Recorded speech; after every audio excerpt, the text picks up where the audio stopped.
News Maharashtra K9 आवाज जनतेचा। आज सकाळी नागपूरवरून एक महिला माझ्याकडे आली होती। माझ्या घरी ती महिला ढसाढसा रडली।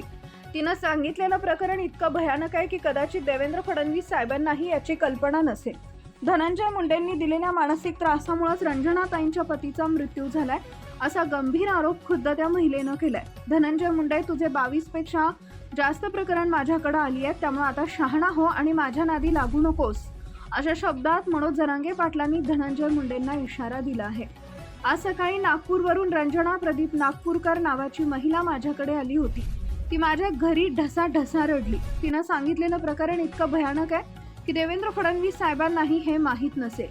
विशेष म्हणजे या महिला फडणवीस यांच्या आई शोभाताई फडणवीस यांच्या घरातील नातेवाईक आहेत। धनंजय मुंडेंनी दिलेल्या टेन्शनमुळेच या महिलेच्या पतीचा मृत्यू झाला, असा गंभीर आरोपही त्यांनी केलाय।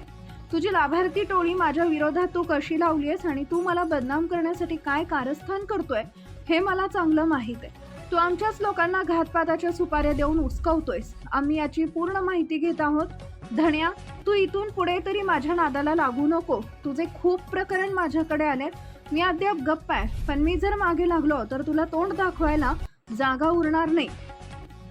रक्तानं हात भरलेल्या लोकांना सरकार का सांभाळते? संतोष भैया देशमुख यांचा खून त्यांच्याच कार्यकर्त्यांनी केला, मग त्यांना मंत्रिपद देणार का?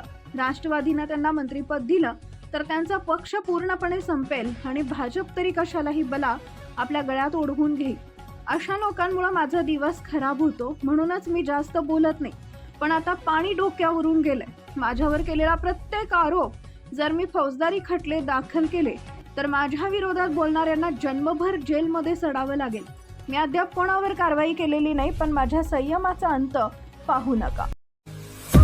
महाराष्ट्रातील महत्त्वाच्या आणि ताज्या बातम्या पाहण्यासाठी आमच्या न्यूज महाराष्ट्र K9 चॅनलला YouTube वर सबस्क्राइब करा आणि बेल आयकॉन प्रेस करा।